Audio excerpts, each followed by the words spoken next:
c'est toute la problématique. Toute la problématique parce que d'abord, un retard de croissance, on va le diagnostiquer sur une courbe de croissance, sur l'histoire de la maladie, bien sûr, des éléments indirects.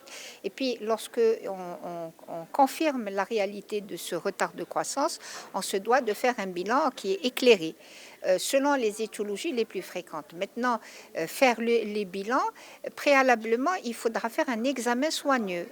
Et on doit penser à la mucopolysaccharidose dans sa forme atténuée lorsque on ne trouve aucune cause, c'est-à-dire un retard de croissance qui, au final, après une exploration bien éclairée, faite par un spécialiste en la matière, bien entendu, on ne trouve aucune étiologie. À ce moment-là, on doit penser à cette pathologie. Alors, penser à cette pathologie, c'est chercher quelques signes subtils qui existeront malgré tout, parce que c'est moins de 1% de cas où on aura une mucopolysaccharidose forme atténuée qui s'exprimera simplement par un retard isolé.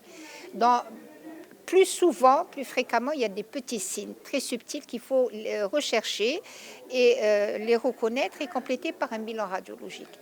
Quand il y a des signes en faveur, là, on se doit de compléter pour poser le diagnostic positif.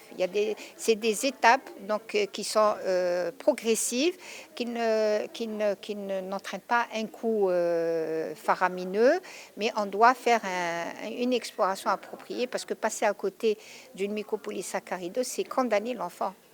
C'est ça le problème. La pathologie est tellement grave par ses complications, parce qu'il y a une atteinte multisystémique, pas que la fonction endocrine, mais tous les viscères, commençant par l'appareil cardiovasculaire, respiratoire, etc., qu'on a le devoir justement de former les médecins, et c'est l'objectif d'aujourd'hui, former les médecins justement à reconnaître précocement les signes de mucopolysaccharidose de type 1.